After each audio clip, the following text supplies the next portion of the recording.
তাত কনষ্ট্ৰাকশ্যন হৈ আছে আমাৰ মানে কি কয় কেন্দ্ৰীয় চৰকাৰৰ এটা প্ৰজেক্ট সেইটো সেই প্ৰজেক্টৰ মানে কামটো কিমান আগবাঢ়িছে এইটো চাবৰ কাৰণে আৰু ইয়াত আমাৰ কিবা তেনেকুৱা দায়িত্ব আছে নেকি মানে চৰকাৰৰ পৰা ৰাজ্য চৰকাৰৰ পৰা য'ত তেওঁলোকৰ কামৰ ক্ষেত্ৰত অলপ সহায়ক হয় বা ক'ৰবাত তেনেকুৱা কিবা এটা ইছ্যুক লৈ লেহেম হৈছে নেকি এইবিলাক জানিবৰ কাৰণে আমি আহিছোঁ। আমি অসম বিধানসভাত এটা আলোচনা কৰিছিলোঁ আৰু মুখ্যমন্ত্ৰীয়ে এটা অনুৰোধ কৰিছিলে যে যিমান আমাৰ কেন্দ্ৰীয় চৰকাৰৰ আঁচনি বা নেশ্যনেল প্ৰজেক্ট আছে সেইটো অসম বিধানসভাত স্পীকাৰৰ নেতৃত্বত মানে তেওঁলোকৰ লগত মানে আলোচনা কৰিব লাগে আৰু স্পট ভিজিট কৰিব লাগে আৰু যাহাতে সেইবোৰ সময়মতে মানে ইমপ্লিমেণ্ট হয় সম্পূৰ্ণ হয় আৰু ৰাইজে ব্যৱহাৰ কৰিব পাৰে আৰু এই হিচাপে অসম বিধানসভাই সেই ইনিচিয়েটিভটো লৈছে। আগৰবাৰ আমি অলৰেডি মানে গোলাঘাটত মানে গৈ পেলাই দেৰগাঁৱত বহিছিলোঁ যোৰহাট আৰু ডিব্ৰুগড়ৰ যিটো ফ'ৰলেণ্ডৰ কাম লেহেমগুটিত হৈছিলে আৰু সেইটো আমাৰ মিটিং হোৱাৰ পিছত যথেষ্ট যিবোৰ আমাৰ মাজত ইছ্যু কিছুমান আছিলে প্লেন একুৱেশ্যনৰ পৰা আৰম্ভ কৰি সেইবিলাক চেটেল হৈ পেলাই এতিয়া ধুনীয়াকৈ কামটো চলি আছে আৰু এই হিচাপে যিটো আমাৰ মাল্টি মডেল লজিষ্টিক পাৰ্ক আছে ইয়াত অত্যন্ত মানে গুৰুত্বপূৰ্ণ। ইয়াত আমাৰ নদীৰ সংযোগী পথ নদী পথ মানে জাহাজ ঘাট অলৰেডি সম্পূৰ্ণ হ'ল আৰু নদীটো এতিয়া মানে সম্পূৰ্ণভাৱে মানে যাতায়াতৰ কাৰণে এতিয়া ব্যৱস্থা কৰিব। ৰেলৱেৰ গোটেই মানে কিবাটো আমি ইউজ কৰি পেলাই বিভিন্ন জেগাৰ পৰা ইম্পৰ্ট এক্সপৰ্ট তাৰ পৰাই কৰা হ'ব। ইয়াৰ পিছত আমাৰ ৰাস্তা অলৰেডি আছে আৰু ইয়াৰ পিছত ৰূপসী আৰু গুৱাহাটী এয়াৰপৰ্টৰ লগতো কানেক্টিভিটি এতিয়া আমাৰ ফ'ৰলেন ৰাস্তাবিলাক চলি আছে। গতিকে 2026 চনত সম্পূৰ্ণ হোৱাৰ কথা তেওঁলোকে আজি সম্পূৰ্ণ হ'ব বুলি কৈছে। সেইকাৰণে আজি চাই ভাল লাগিল সঁচাকৈ বহুত ধুনীয়াকৈ মানে প্ৰগ্ৰেছটো হৈ আছে। মাত্ৰ এটা আমাৰ কাৰণে দৰকাৰ চবৰ কাৰণে যে মই আজি তেখেতসকলক অনুৰোধ কৰি আহিছোঁ যে আমাৰ কোকৰাঝাৰ চিৰাং বঙাইগাঁও ধুবুৰী গোৱালপাৰা ইয়াৰ যুৱক যুৱতীসকলক লৈ ফালে এই যিটো আমাৰ মাল্টি মডেল লজিষ্টিক পাৰ্ক আছে তাতনো কি হ'ব আৰু তাত কি কি স্ক'প আছে য'ত নতুন যুৱক যুৱতীবিলাকক ইয়াত নিয়োজিত হ'ব পাৰে আৰু তাতে বিভিন্ন ধৰণৰ ব্যৱসায় কৰিব পাৰে আৰু সেইটো কৰিব লাগিলে কি নলেজ থাকিব লাগে। গতিকে ইয়াৰ এটা ৱৰ্কশ্বপ কৰিবৰ কাৰণে মই তেখেতসকলক অনুৰোধ কৰি আহিছোঁ। ইয়াৰ পিছত তেখেতসকলক মই যিটো CRS ফাণ্ড আছে সেইটোৰ পৰা শ্বৰ্ট টাৰ্ম কৰ্চ আমাৰ এই 4-5খন জিলাৰ লোকেল ল'ৰা ছোৱালীবিলাকক মানে ক'ৰবাত শ্বৰ্ট টাৰ্ম কৰ্চৰ ব্যৱস্থা কৰিবৰ কাৰণে অনুৰোধ কৰি আহিছোঁ যাহাতে তাত লোকেল মানুহে এমপ্লয়মেণ্ট পায় আৰু ইয়াৰ দ্বাৰা লোকেল মানুহে বেনিফিট হ'ব পাৰে। ধুবুৰী ফুলবাৰী দলং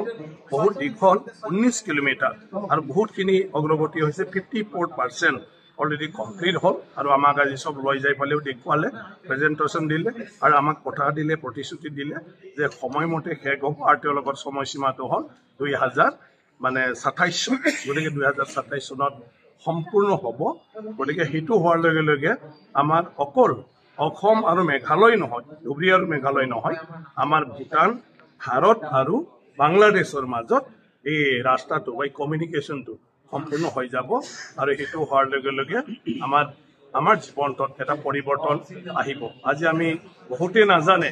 যে ভূটান আৰু বাংলাদেশৰ মাজত ভাল এটা ৰিলেশ্যন ৰাখি ইয়াত মানে বহুতো আমদানি ৰপ্তানি ব্যৱসায় হৈ আছে কিন্তু আমাৰ মাজেদি হৈ আছে আমি বেছি মানে সেইবোৰ খবৰ নাৰাখোঁ। গতিকে এতিয়া আমিও অলপ চবে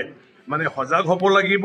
আৰু আমিও সেইবিলাকৰ লগত সম্পৰ্ক ৰাখি পেলাই আমি সেইবোৰৰ মানে যিটো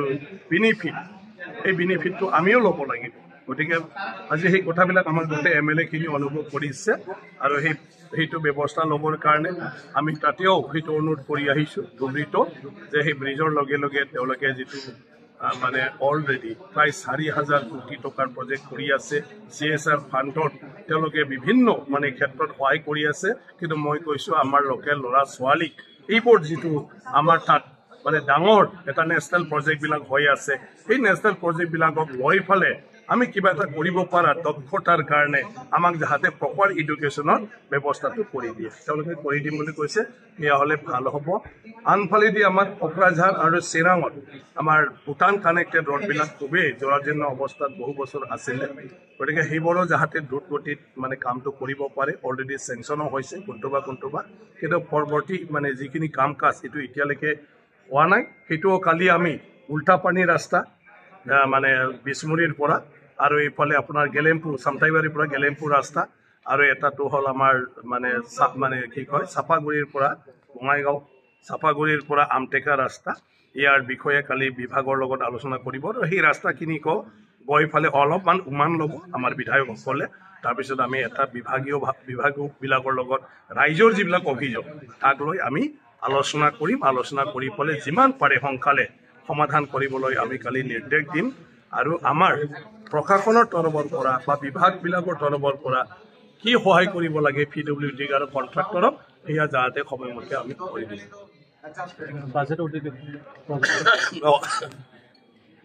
আমাৰ এইবাৰ অসম বিধানসভাৰ বাজেট অধিৱেশন কোকৰাঝাৰ মানে বিধানসভাত মানে বড়োলেণ্ডৰ বিধানসভাত হ'ব গতিকে সেইটো আমি অহাকালি যিহেতু আহিছোঁ আমাৰ টিমটোৱে ভিজিট কৰিব আৰু ইণ্টাৰেকশ্যন প্ৰগ্ৰাম আমি বড়োলেণ্ড বিধানসভাৰ লগত আমাৰ বড়োলেণ্ডৰ স্পীকাৰ খাতিৰাম বড়ো ডাঙৰীয়াৰ নেতৃত্বত আমি সেইটো কৰি যাম আৰু চিফ ডাঙৰীয়াও তাত মানে থাকিব বুলি আমি অলৰেডি মানে জানিছোঁ আৰু বাকী সদস্যসকলেও থাকিব আৰু আমি BTCৰ চিষ্টেমবিলাক আৰু আমাৰ অসম বিধানসভাৰ লগত কালি কিছু মানে পৰিচয় কৰা হ'ব তেওঁলোকে প্ৰেজেণ্টেশ্যন দিব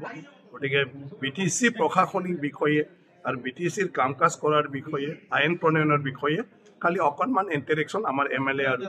BTCৰ মানে MCLA সকলৰ লগত হ'ব স্পীকাৰ ডাঙৰীয়াৰ লগত হ'ব তাৰপিছত আমাৰ ফেব্ৰুৱাৰীত বাজেট ছেছন হ'বলগীয়া আমাৰ কি তাত প্ৰয়োজন হ'ব আৰু সেই প্ৰয়োজনবিলাক আছে না নাই যদি নাই আমি 1 মাহৰ ভিতৰত কেনেকৈ কৰিম সেইটো আমি কালি মানে আলোচনা নাই তাৰিখটো আমাৰ ফেব্ৰুৱাৰী হ'ব যেহেতু বাজেট ছেছন গতিকে ফেব্ৰুৱাৰী মাৰ্চ ছেছন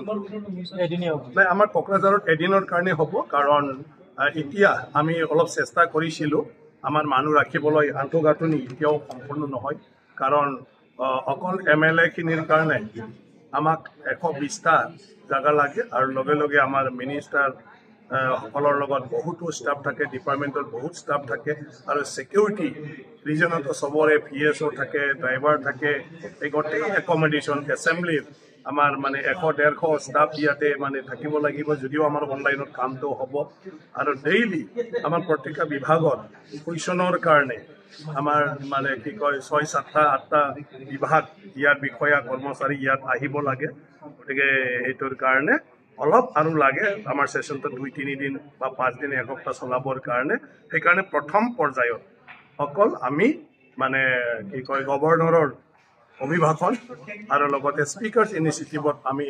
এটা মানে ছাবজেক্ট বাছি লৈ পেলাই আলোচনা কৰিম মুখ্যমন্ত্ৰী আৰু স্পীকাৰে সেইটো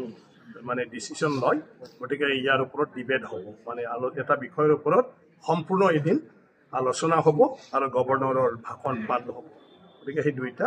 প্ৰগ্ৰাম কোকৰাঝাৰত এদিনৰ কাৰণে চলিব আৰু পৰৱৰ্তী পৰ্যায়ত আমি চাওঁ যে কেনেকৈ ভৱিষ্যতত আমি এটা ছেছন বা প্ৰত্যেক ছেছনত তেনেকুৱা ধৰণৰ কোকৰাঝাৰত মানে কৰি থাকিম